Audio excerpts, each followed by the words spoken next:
একটা কথা বলবো? বলো। বলছি যে আমাকে একটা রিং ফিঙ্গের আংটি কিনে দেবে?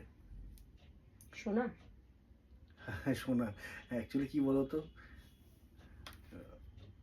আঙুল খালি তো, কেউ বুঝতে পারে না অ্যাকচুয়ালি আমি মানে ব্যাচেলার না আনম্যারিড, কি বুঝতে পারে না লোকে। ওই জন্য আমি একটা বলছিলাম যে একটা আংটি যদি পরিয়ে দাও, অত লোকে দেখলে বুঝতে পারবে যে হ্যাঁ আমি ব্যাচেলার নই। শখের আর শেষ নেই বলো। আমাকে দেখে মনে হয় না যে তুমি ম্যারিড। হ্যাঁ, কত বয়স হলো তোমার? চুল দাড়ি সব পেকে গেছে।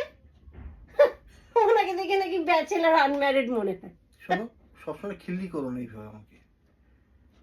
চুলদার পেয়ে গেছো কি, কি ভাবছো কি আমাকে? বুড়ো। বুড়ো ফুড়ো ভেবো না, ঠিক আছে?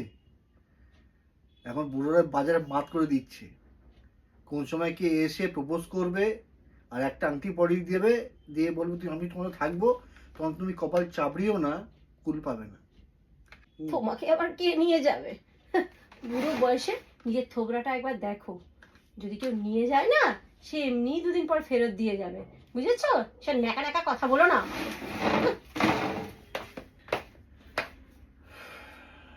সেই ভগবান, সেই কপাল কি আবার আমার আছে? কেউ আসবে, প্রপোজ করবে, আংটি পরাবে, নিয়ে যাবে, জীবনটা এখানেই কাটাতে হবে। মুখে বলেছে, এটাই আমার কাছে অনেক ব্যাপার।